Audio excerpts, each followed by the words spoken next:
بسم اللہ الرحمن الرحیم۔ السلام علیکم۔ کویت اردو نیوز کے ساتھ میں ہوں محمد عمر۔ آج کی اس ویڈیو میں کویت سے کچھ تازہ ترین نیوز اپڈیٹ شامل کرتے ہیں۔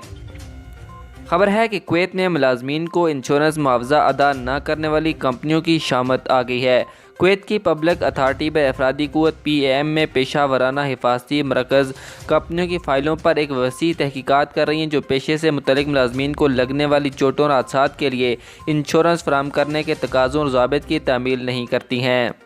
روزنامہ القبس کی رپورٹ کے مطابق اگر ایسے حادثات پیش آتے ہیں تو متاثرین کو معاوضہ ادا کرنا لازم ہے۔ باخبر ذرائع کے مطابق PAM کے مرکز نے کمپنیوں سے درخواست کی ہے کہ وہ اپنی فائلوں کی تجدید کریں اور سامائی اعداد و شمار یعنی ہر 3 ماہ کے ساتھ دستخط کی منظوری، انشورنس پالیسی اور پیشہ ورانہ حادثات اور زخمی ہونے والوں کی صورت میں ان کی فہرست منسلک کریں۔ اعداد و شمار کا مقصد ایک حقیقی پیشہ ورانہ انشورنس پالیسی فراہم کرنے کے لیے کمپنیوں کے عزم کی حد کا معائنہ کرنا ہے جو کارکنوں کو معاوضے کے اصول اور ادائیگی اور ان کے زخمی ہونے کی صورت میں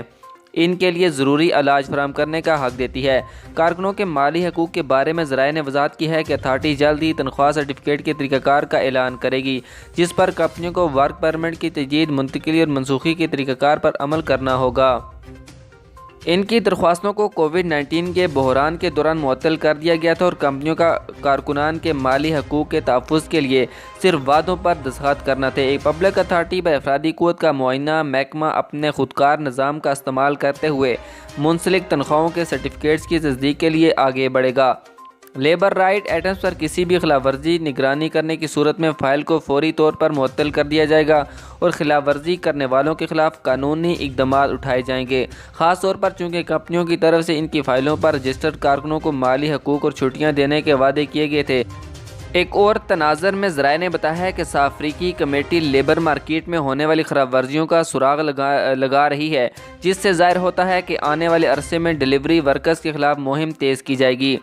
انہوں نے نشاندہی کی ہے کہ کمیٹی کے ذریعے یا وزارت داخلہ کے جنرل ٹریفک ڈپارٹمنٹ کے تعاون سے روزانہ کی مہمات میں بہت سے خلاف ورزیاں کرنے والے پکڑے جاتے ہیں جو ان کے خلاف حوالہ جات جاری کرتے ہیں اور اگر خلاف ورزیاں ہوتی ہیں تو ان کی قانونی حیثیت کے مطابق ان کے طریقہ کار کو مکمل کرنے کے لیے انہیں کمیٹی میں منتقل کر دیا جاتا ہے۔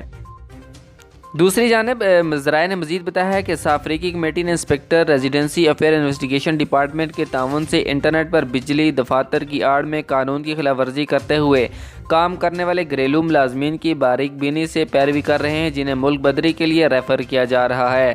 اگلی خبر کویت ایئرپورٹ کے حوالے سے شامل کرتے ہیں کہ ٹیلی کمیونیکیشن کمپنی STC ایک عالمی معیار کا ڈیجیٹل لیڈر جو گاہکوں کو جدید خدمات اور پلیٹ فارم فراہم کرتا ہے اور کویت کے ڈیجیٹل تبدیلی کو آگے بڑھاتا ہے، کویت انٹرنیشنل ایئرپورٹ کے ٹرمینل 4 پر مسافروں اور ہوائی اڈے کے عملے کو مفت کے ساتھ خوش کرتے ہوئے